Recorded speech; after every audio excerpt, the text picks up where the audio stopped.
welcome back to Premier Sports Solutions, and today we have Clash of Stuttgart's finest. That's right, it's 911 versus 911. To be more precise, it is the 991 Gen 2 versus the 992. And what we're going to do is find out if the 992 is worth the premium. Some may think it is, some may think it isn't, but both are for sale here at Premier Sports Solutions. You will see the link to both of the cars down below in the description if you want to check them out in more detail. But let's get on with the video and show you what these two beasts are all about.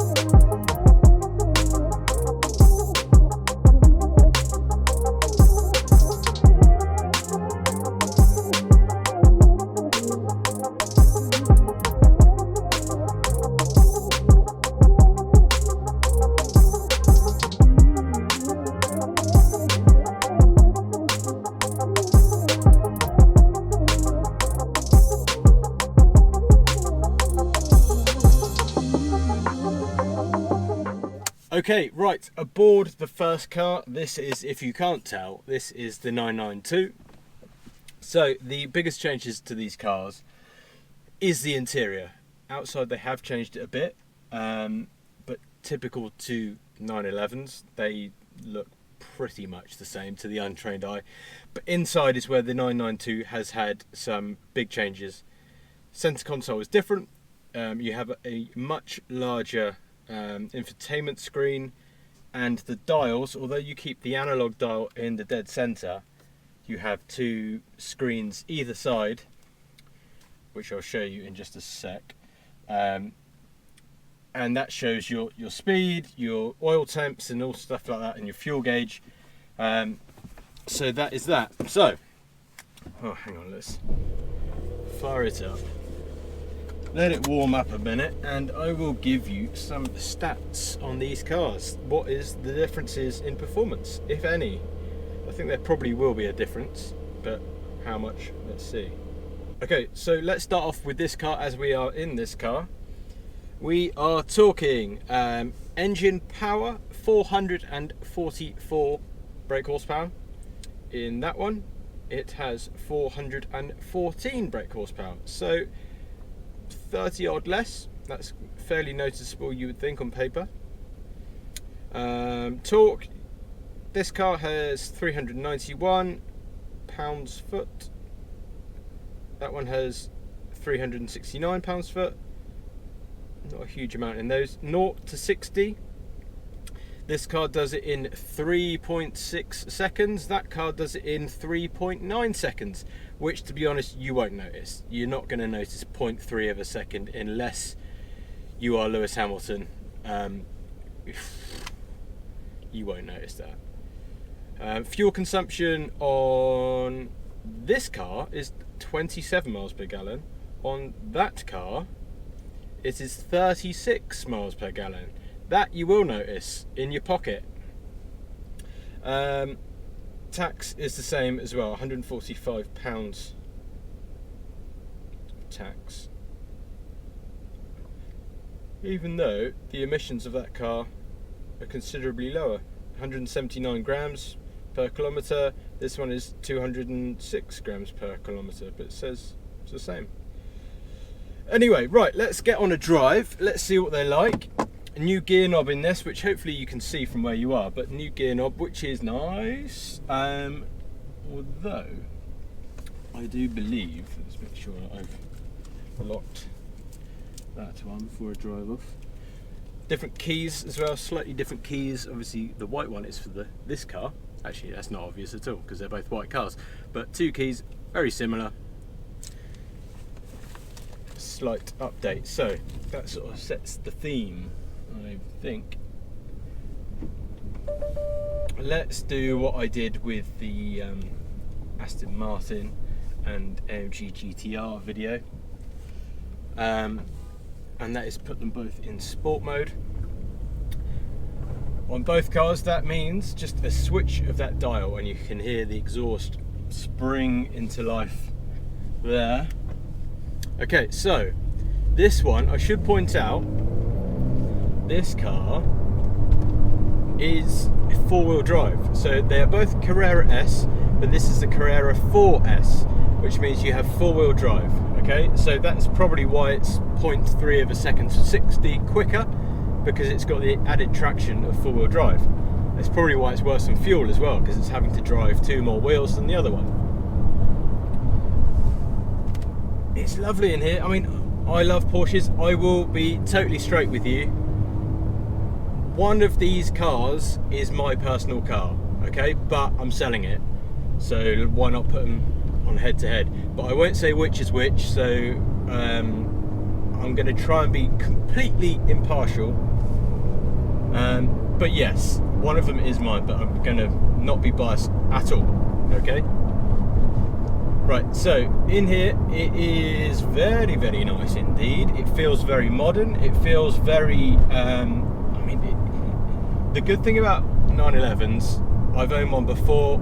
I owned one of these two as well, like a few years ago, and they feel very, very familiar. If you've ever driven a 911, people say once you've had one, you will want another one, and that's very, very true, because the way that they just do the like everyday car thing, they do it so well. Like, you can honestly use this. Well, I use mine every single day. I come to work in it, I go on like little road trips on it, I go on motorways in it, I go on country lanes in it, I do everything, do the shopping in it, go out with family and friends in it. You know, it does the lot. It does absolutely everything you can want any car to do, but it happens to be a sports car that, in my opinion, looks amazing, sounds great, has great performance, has great handling. So what is there not to love about it? So, yes, so in the 992, the main differences are the big screen here. It is really nice. It looks very complicated until you get used to it. The nav screen is big. It's I don't know how big is that. I don't know how big that is. It's a large screen, right? Hang on, let's get. Actually, I won't put the window down yet. Let's just go here. One thing I have noticed about this new instrument cluster in the middle is that the steering wheel again, really nice. It's very similar in both of them. The 991 has slight chrome details around it, and it's a very slightly different design. That's the 991 Gen 2. The 991 Gen 1, I didn't like the steering wheel on that. It just looks so basic. But in the Gen 2, they fitted the wheel from the 918 Spider, their hybrid hypercar. So that's very cool. And then this gen has sort of continued with a very slight variation on the wheel. But what I was going to say is that with the dials behind here, I can't actually see my outermost dials because the steering wheel's in the way. So you have to sort of look round the steering wheel. I will try and pick that up on camera if I can, but it might not work because of camera lenses and field of view, and peering round corners is different to your own eyeballs. But hopefully you will see what I mean. So let's get down here and to a straight bit of road, and I can open up the taps a little. I'll put the window down a bit, and we're going to go into manual mode so I can have a bit of control.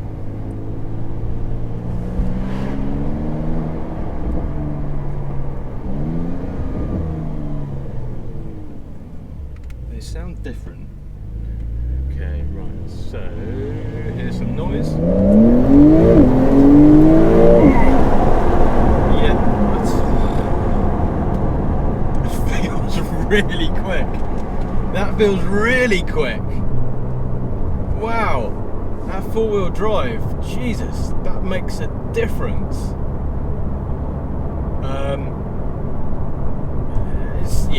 This is a blooming fast car. Okay, well that's the speed taken care of. No problems in that department.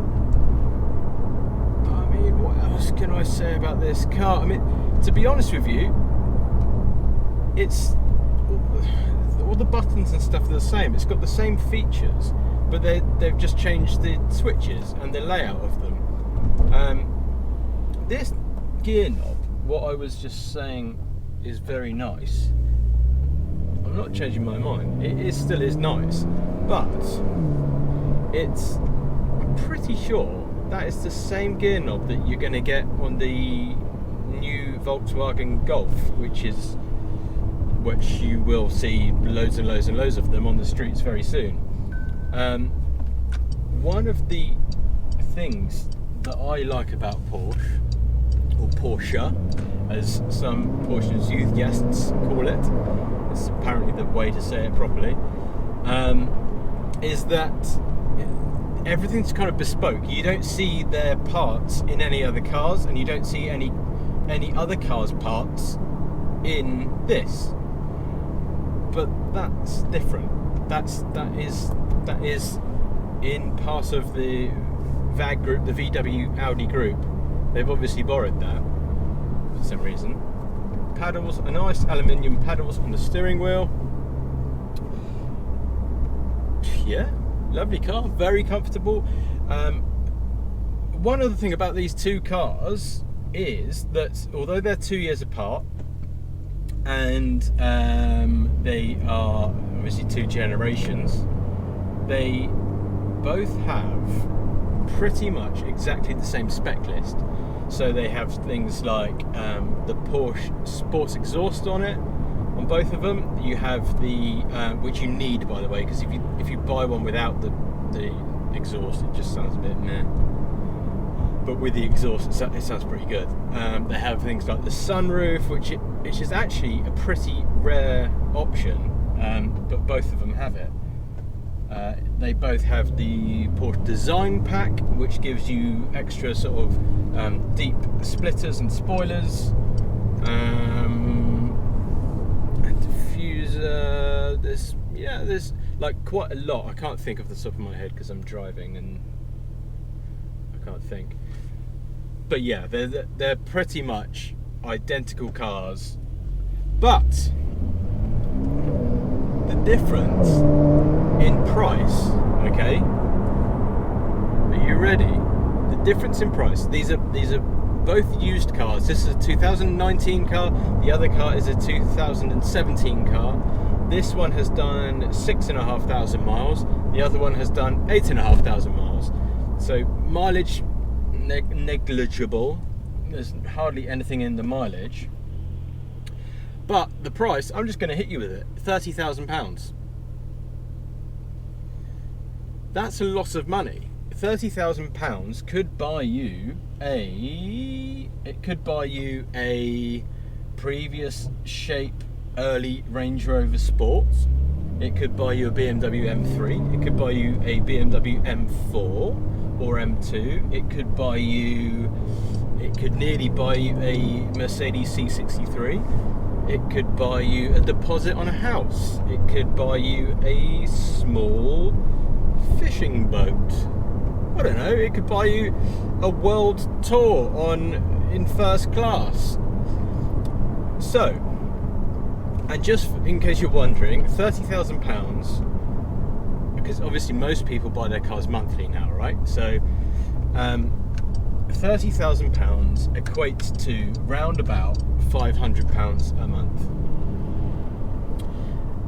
Now, is this car £30,000 or £500 a month better than the other car?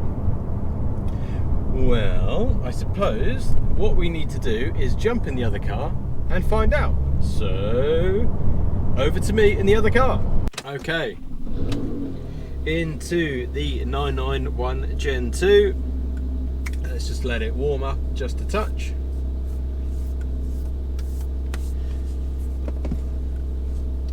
Look, the red seatbelts in this one, how sporty.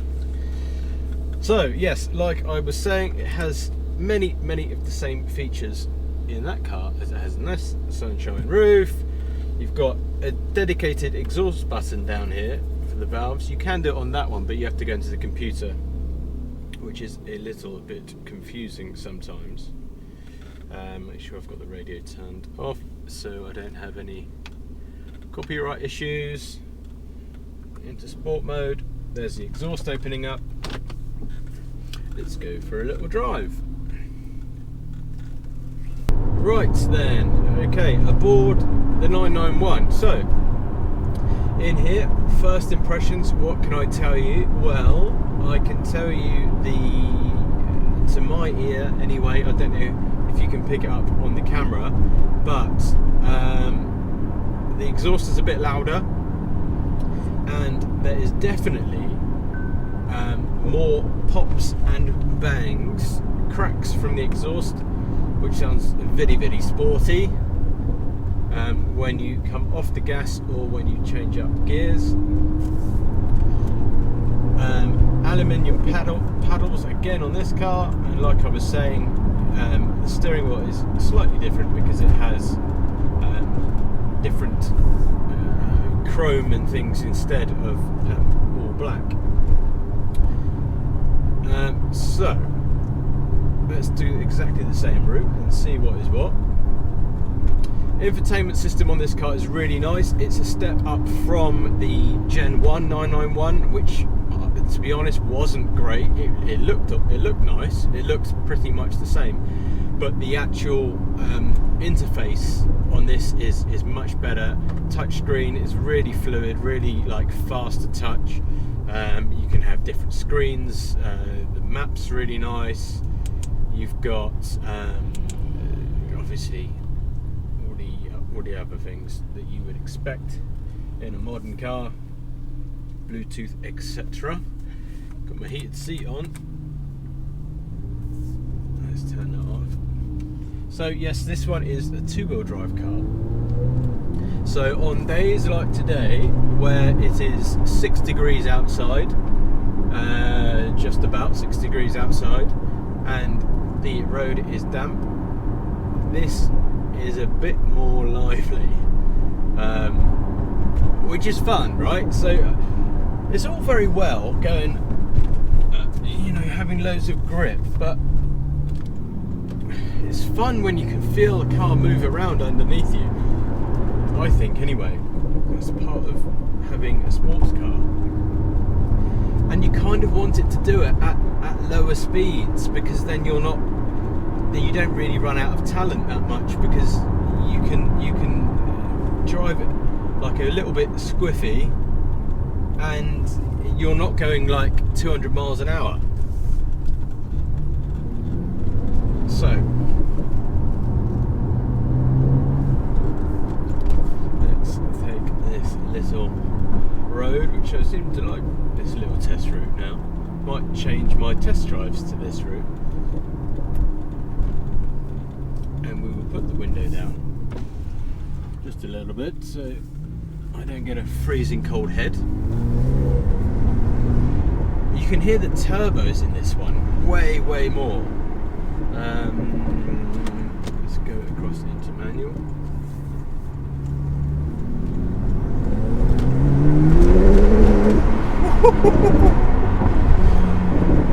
Can you hear them brr, brr, those pops and bangs like a machine gun?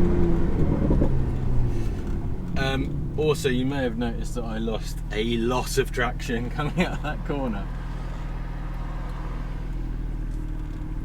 but it is wet, so it's a kind of unfair test really. It's not that lively on a normal day, but let's have a bit of noise along here.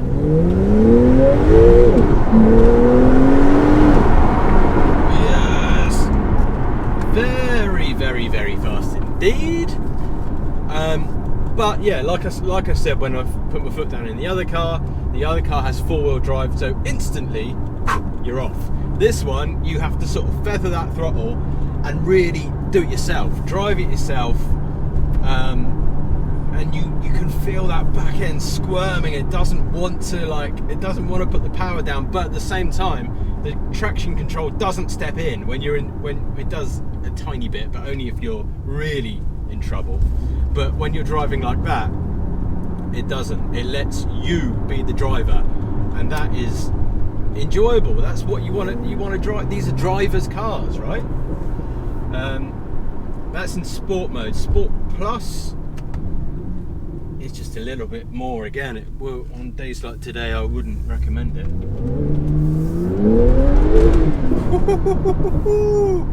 Yeah, lighting up that rear end.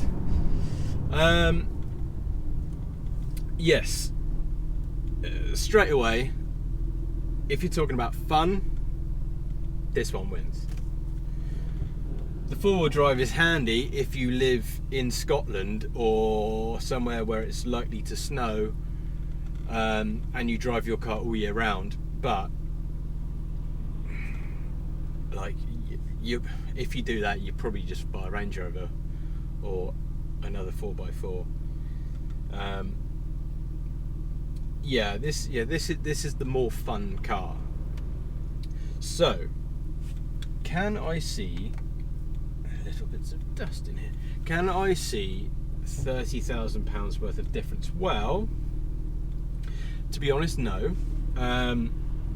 But if you have the money, then you would just get the new shape, because why wouldn't you? If you don't have the money, then you could buy this one, and you're not losing out, because it's the same. It's just not as what's the word? I don't know, but it's like not as fancy to look at from a straight away. Oh wow, look, there's screens everywhere. Point of view. Yeah, see this one, I can see all of my instruments just about. They start to lose them a touch behind the thicker parts of the wheels there, on the oil and water. But the rest of them you can see perfectly. You can cycle through both of the cars. I should have said you can cycle through the information that is displayed on the screens here. So this one just has one digital screen, and the rest all analog. So you can have your sat nav, your phone, your radio, the heater, the temperature gauges, the turbo boost, G-force gauges. You can have the chrono. So up here there is a clock on both of them, and that's your sport chrono. So you can time lap times if you are taking the cars on a track, which is really, like, why wouldn't you? These are great track cars. They were pretty much invented for doing that, for going around tracks very, very quickly, and then have been softened off and made more friendly for the road. Being the Carrera S, it is up from the Carrera, but it's not like as racy as a GT3 or a GT3 RS, definitely not. But those things will break your back on a road, which is where you are most of the time.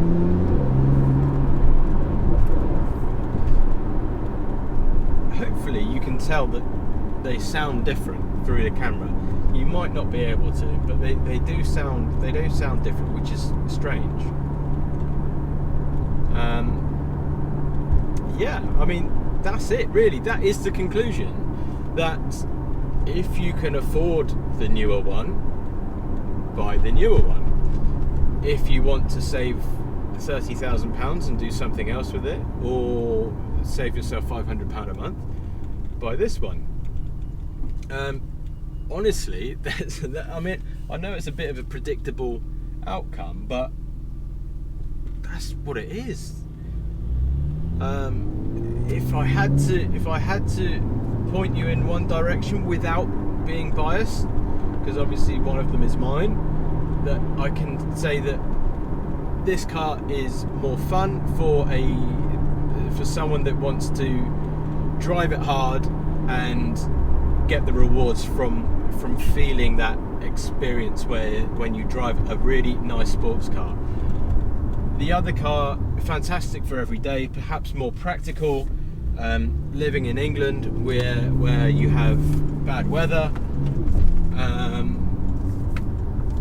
but you know, that comes down to you. That's your personal preference. So let me know in the comments what you think. Which car would you buy? Would you spend the extra? Would you save the money and buy this one? Which one do you think is mine? Have I been impartial enough? I think I have. Yes, so until the next video, I will say goodbye.